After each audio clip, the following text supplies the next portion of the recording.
भगवान भोलेनाथ, जिन्हें महादेव, शिवशंकर, नीलकंठ, त्रिपुरारी और रुद्र जैसे कई नामों से जाना जाता है, सनातन धर्म के प्रमुख देवताओं में से एक हैं। वे सृष्टि के संहारक माने जाते हैं, लेकिन वे केवल विनाश के देवता नहीं, बल्कि पुनर्निर्माण और मुक्ति के मार्गदर्शक भी हैं। भोलेनाथ की कथा इतनी विशाल, रहस्यमयी और करुणामयी है कि वे देवों के भी देव महादेव कहलाते हैं। ये कथा उनके उद्भव से लेकर शिव विवाह, नीलकंठ बनने और भक्तों पर कृपा करने तक अनेक प्रसंगों को समेटे हुए है। शिव का उद्भव। सनातन परंपरा के अनुसार जब कुछ नहीं था, न आकाश, न पृथ्वी, न सूर्य, न चंद्रमा, तब केवल अंधकार था। उस शून्य में एक तेजस्वी ज्वाला प्रकट हुई। उसी ज्वाला से शिव रूप में शिव प्रकट हुए, जिसे अनादि लिंग कहा जाता है।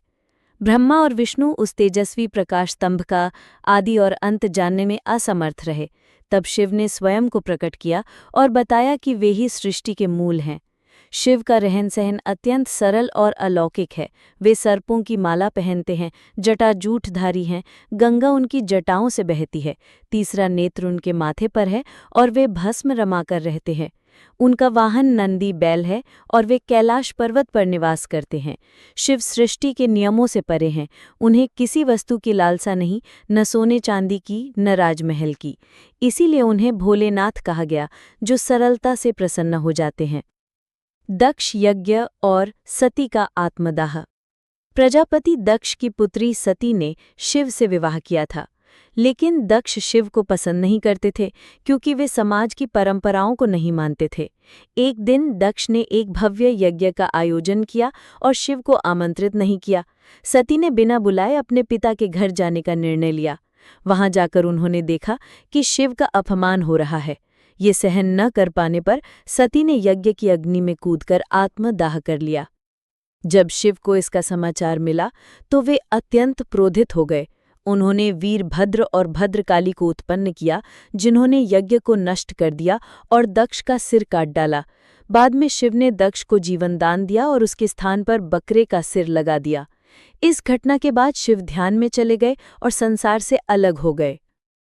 पार्वती की तपस्या और शिव विवाह।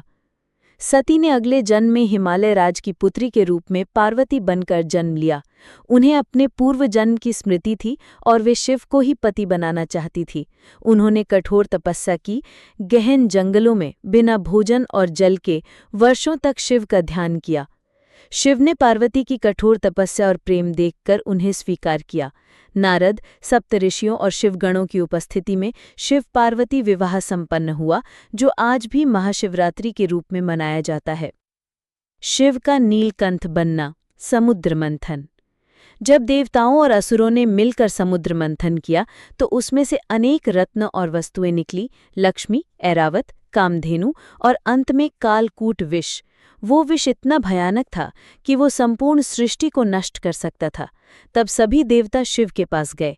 भोलेनाथ ने करुणा दिखाते हुए वो विष अपने कंठ में धारण कर लिया।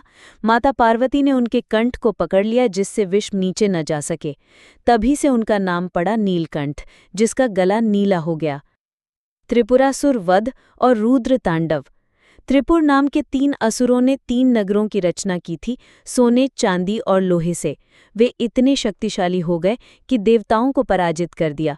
तब शिव ने रथ पर चढ़कर एक ही बाण से तीनों नगरों का संहार किया और त्रिपुरासुर का वध किया। इसके बाद उन्होंने किया रुद्र तांडव, जो सृष्टि के संहार का प्रतीक है। जब शिव तांडव करते हैं तो ब्रह्मांड की गति रुक जाती है, वे काल के पार चल जाते हैं। ये तांडव शिव की दिव्यता और शक्ति का अद्भुत रूप है। गंगा अवतरण। भागीरथ के प्रयास से गंगा को धरती पर लाना संभव हुआ, लेकिन गंगा की तीव्र धारा से पृथ्वी नष्ट हो सकती थी। तब शिव ने अपनी जटाओं में गंगा को रोक लिया और धीरे धीरे पृथ्वी पर छोड़ा। इस तरह गंगा धरती पर आई और शिव के जटाओं से बहती हुई भागीरथी बनी। कार्तिकेय और गणेश का जन्म। पार्वती और शिव के 2 पुत्र हुए, कार्तिकेय या स्कंद और गणेश। गणेश जन्म कथा। पार्वती ने अपने शरीर की मिट्टी से एक बालक को जन्म दिया और उसे द्वारपाल बना दिया। जब शिव लौटे तो बालक ने उन्हें अंदर नहीं जाने दिया। शिव ने क्रोध में उसका सिर काट दिया। पार्वती रो पड़ी। तब शिव ने हाथी के बच्चे का सिर लाकर उस बालक के शरीर पर जोड़ा। इस तरह गणेश का जन्म हुआ और वे विघ्नहर्ता बने। कार्तिकेय जन्म। तारकासुर नामक राक्षस को वरदान मिला था कि केवल शिव पुत्र ही उसे मार सकता है। तब शिव और पार्वती के योग से कार्तिकेय उत्पन्न हुए, जिन्होंने तारकासुर का वध किया। भक्तों पर कृपा और लीलाएं। भोलेनाथ को आशुतोष भी कहा जाता है, जो थोड़े से भक्ति से भी शीघ्र प्रसन्न हो जाते हैं। बाणासुर कथा। बाणासुर शिव भक्त था। उसने शिव से वरदान मांगा कि वे उसकी रक्षा करें।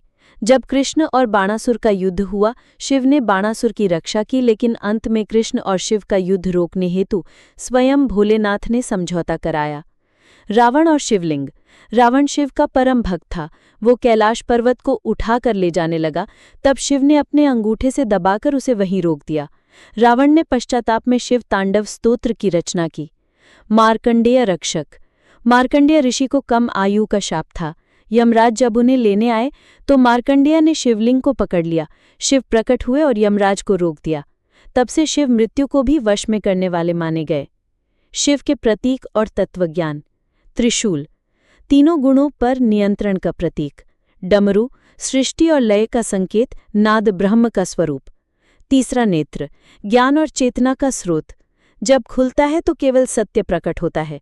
भस्म, मृत्यु और क्षणिकता का बोध।